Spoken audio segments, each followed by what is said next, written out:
오늘 말씀은 창세기 18장 1절에서 15절 말씀입니다. 여호와께서 마므레 상수리 나무들이 있는 곳에서 아브라함에게 나타나시니라. 날이 뜨거울 때에 그가 장막문에 앉아 있다가 눈을 들어 본즉 사람 셋이 맞은편에 서 있는지라.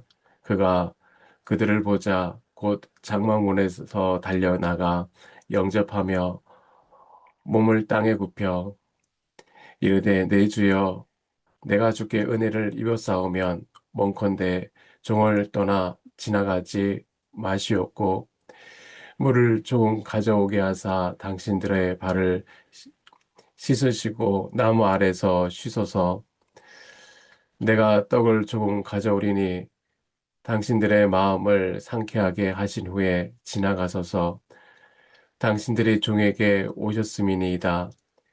그들이 이르되 내 말대로 그리하라. 아브라함이 급히 장막으로 가서 사라에게 이르되 속히 고운 가루 세 스바를 가져다가 반죽하여 떡을 만들라 하고 아브라함이 또 가축대 있는 곳으로 달려가서 기름지고 좋은 송아지를 잡아 하인에게 주니 그가 급히 요리한지라. 아브라함이 엉킨 젖과 우유와 하인이 요리한 송아지를 가져다가 그들 앞에 차려놓고 나무 아래 모셔 섬에 그들이 머무니라. 그들이 아브라함에게 이르되 내 아내 사례가 어디 있느냐 대답하되 장막에 있나이다. 그가 이르되 내년 이맘때 내가 반드시 내게로 돌아오리니 내 아내 사라에게 아들이 있으리라 하시니 사라가 그 뒤 장막문에서 들었더라. 아브라함과 사라는 나이가 많아 늙었고 사라에게는 여성의 생리가 끊어졌는지라. 사라가 속으로 웃고 이르되 내가 노쇠하였고 내 주인도 늙었으니 내게 무슨 즐거움이 있으리요.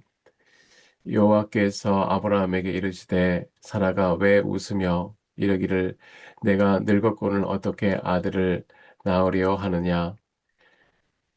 여호와께 능하지 못한 일이 있겠느냐. 기한이 이를 때에 내가 내게로 돌아오리니 사라에게 아들이 있으리라. 사라가 두려워서 부인하여 이르되 내가 웃지 아니하였나이다. 이르시되 아니라 내가 웃었느니라. 아멘.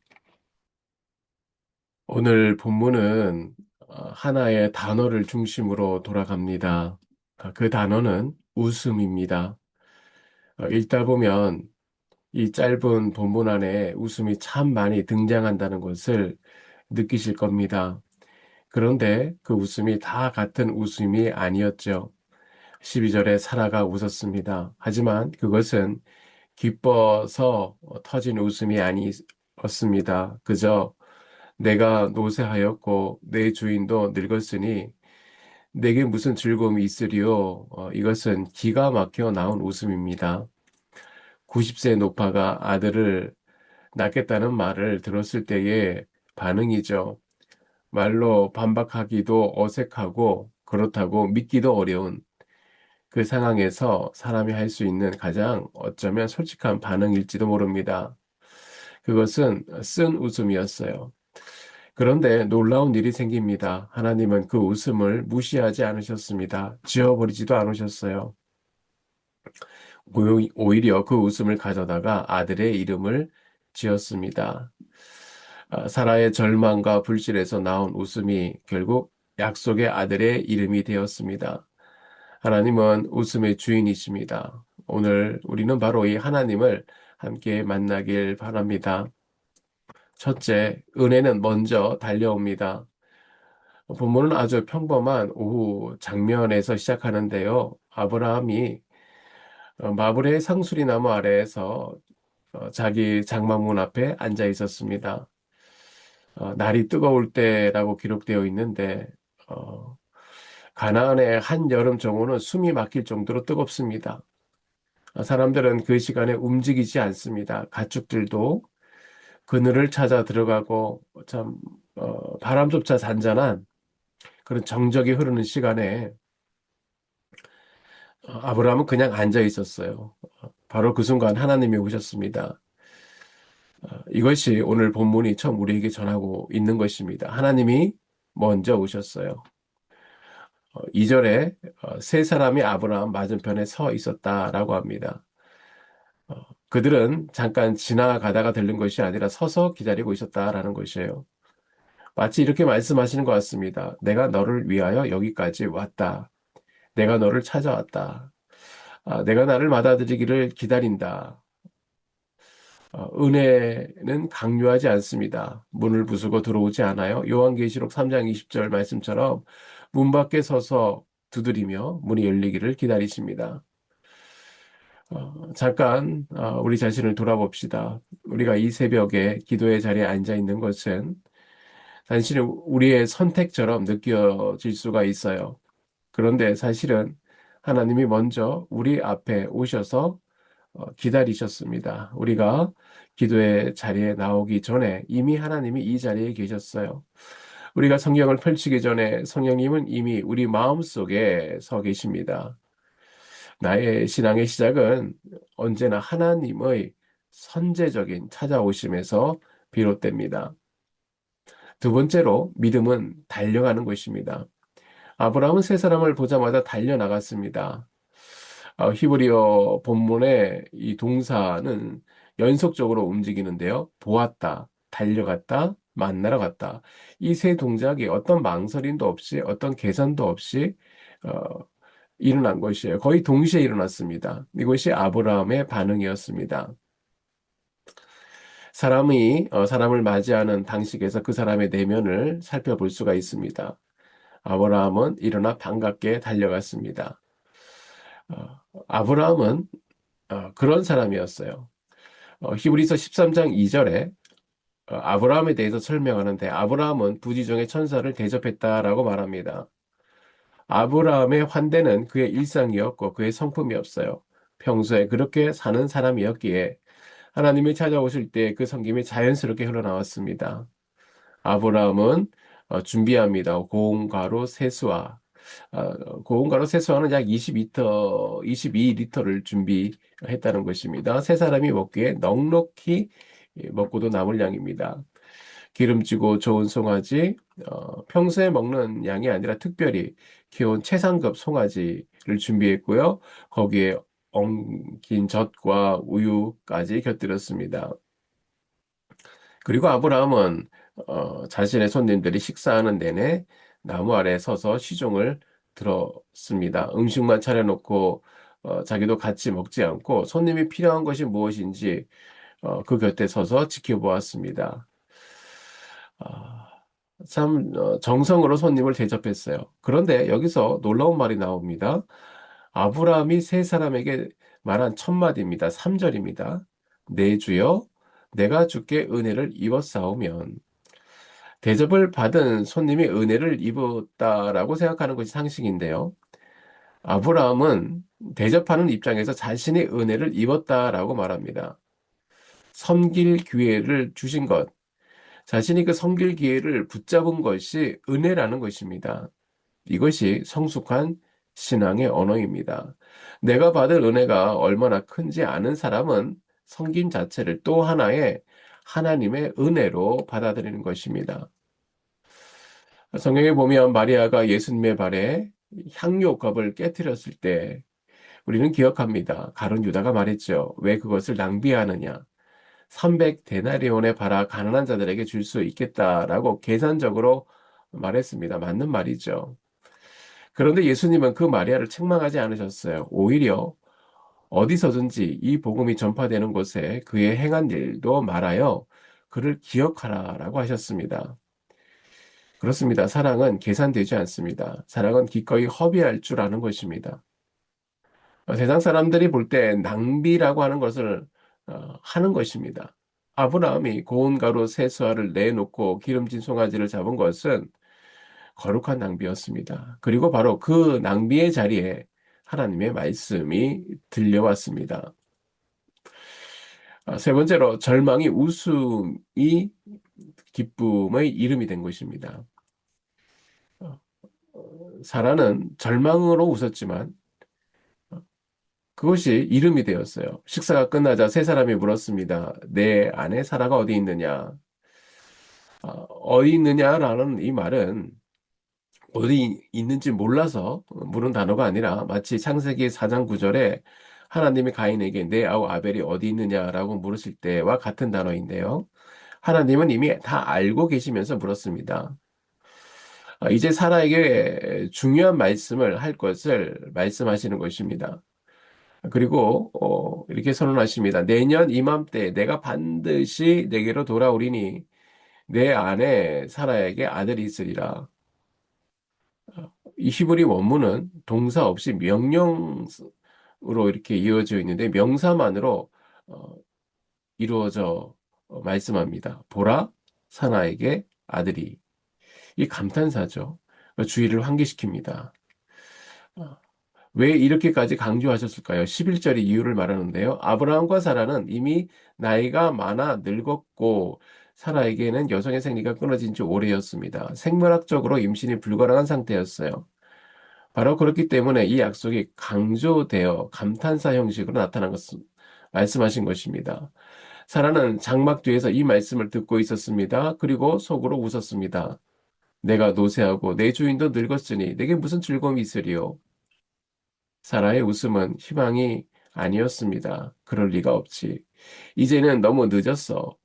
체념의 웃음, 냉소적인 웃음이었습니다. 우리는 어떻습니까?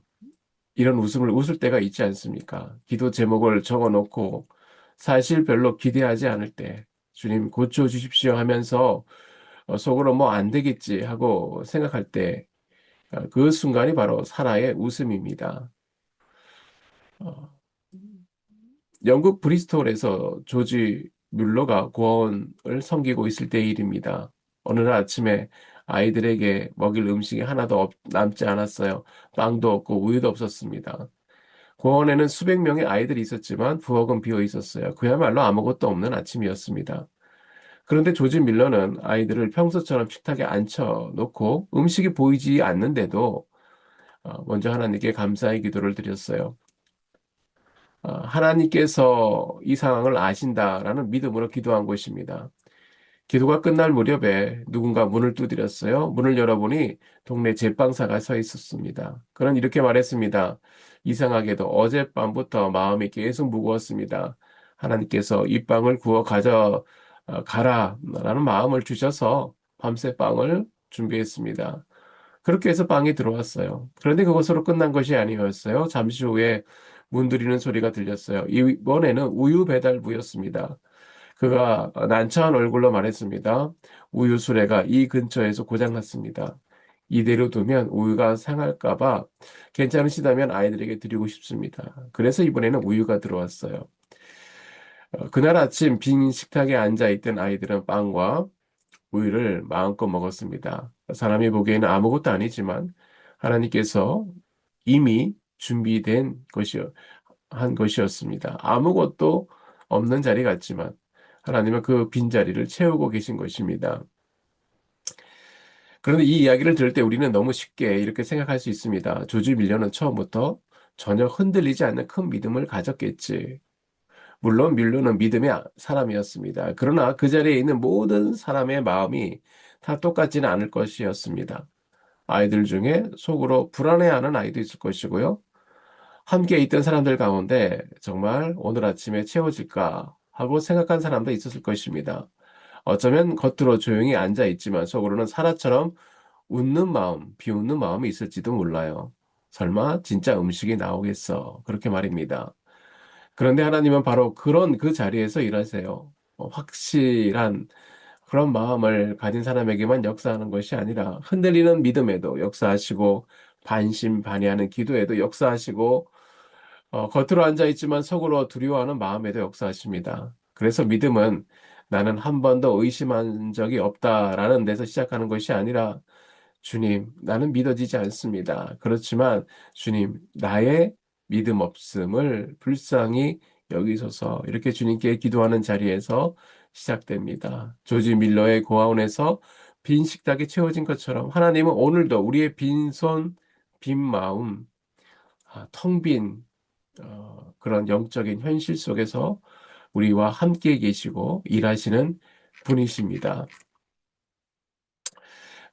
본문 14절에 여호와께서 능하지 못한 일이 있겠느냐. 여호와께서 모든 것을 하신다는 분입니다. 여호와에게 귀한 것이 숨겨진 것이 있겠느냐. 이 질문에 대한 답은 하나입니다. 없습니다. 하나님께서 능치 못한 일은 없습니다. 그래서 사나는 두려워서 말합니다. 내가 웃지 아니하였나이다. 하나님이 말씀하십니다. 아니라 내가 웃었느니라. 이 짧은 대화 속에서 놀라운 언어의 유의가 있는데 웃지 않았다라는 말은 히브리어로 동시에 나에게 이삭이 없다라는 의미입니다. 그녀의 현실을 말한 것이죠. 그런데 하나님께서 말씀하십니다. 아니다. 내가 웃었다. 하나님의 말씀은 아니다. 너에게 이삭이 있을 것이다. 라고 약속의 선포입니다. 사라야, 내가 지금은 믿지 못하고 웃고 있지만 내가 그 웃음을 어, 기쁨의 웃음으로 바꾸겠다.